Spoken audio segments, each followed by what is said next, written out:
রুমিন ফারহানা বললেন গ্রাম অঞ্চলে 10 থেকে 12 ঘন্টা বিদ্যুৎ থাকে না, এটাই বাস্তব। ভিডিওটা আগে দেখুন। আমরা লোডশেডিংই বলি আর মেরামত শেডিংই বলি, গ্রামাঞ্চলে 10 থেকে 12 ঘন্টা বিদ্যুৎ থাকে না, এটাই হলো বাস্তবতা। 10 থেকে 12 ঘন্টা বিদ্যুৎ থাকে না, এটার সাথে আমি একমত না। মাননীয় সদস্য রুমিন ফারহানা, ব্রাহ্মণবাড়িয়া।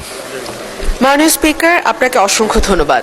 মাননীয় স্পিকার, আমরা লোডশেডিংই বলি আর মেরামত শেডিংই বলি, গ্রামাঞ্চলে 10 থেকে 12 ঘন্টা বিদ্যুৎ থাকে না, এটাই হলো বাস্তবতা। আমার মাননীয় মন্ত্রীর কাছে আমার বিনীত প্রশ্ন, মাননীয় মন্ত্রী এই মহান সংসদে দাঁড়িয়ে আমাকে কথা দিয়েছিলেন যে 1 মের মধ্যে আশুগঞ্জ ফার্টিলাইজারে গ্যাসের সংযোগ দেয়া হবে। এরপরে আরো 1 মাস 3-4 দিন পার হয়ে গেছে মাননীয় স্পিকার, এখনো আশুগঞ্জ ফার্টিলাইজারে গ্যাসের সংযোগ আমরা পাইনি। গ্যাসের সংযোগ আছে, গ্যাসের সাপ্লাই আমরা পাইনি। মাননীয় মন্ত্রী কি দয়া করে বলবেন যে আশুগঞ্জে আমরা কবে গ্যাসটি পাবো? ধন্যবাদ মাননীয় স্পিকার। মাননীয় মন্ত্রী। মাননীয় স্পিকার,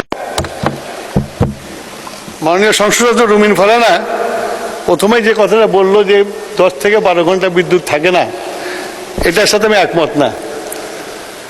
উনি বিদ্যুৎ ছাড়ছেন, আবার ওনার ফার্টিলাইজার ফ্যাক্টরি তো চালাতে বলছেন।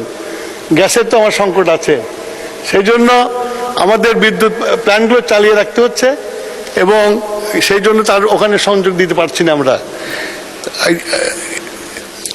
এর বেশি আমরা যখন গ্যাসের অবস্থা উন্নতি হবে তখন আমরা এটা করতে দিতে পারবো। আর 2 নম্বর হলো যে গত 17 বছরে কোনোদিন ড্রিলিং করা হয় নাই, আমরা এই প্রথম এসে ড্রিলিং শুরু করেছি। আমরা আশা করি ইনশাল্লাহ আমরা গ্যাস পাবো। গ্যাস পাওয়ার পরে আশুগঞ্জ ফার্টিলাইজার, যত ফার্টিলাইজার ফ্যাক্টরি আছে সব ফার্টিলাইজারে আমরা সংযোগ দিতে পারবো। এই ভিডিওটা সর্বোচ্চ পরিমাণ শেয়ার করে সবাইকে দেখার সুযোগ করে দিবেন।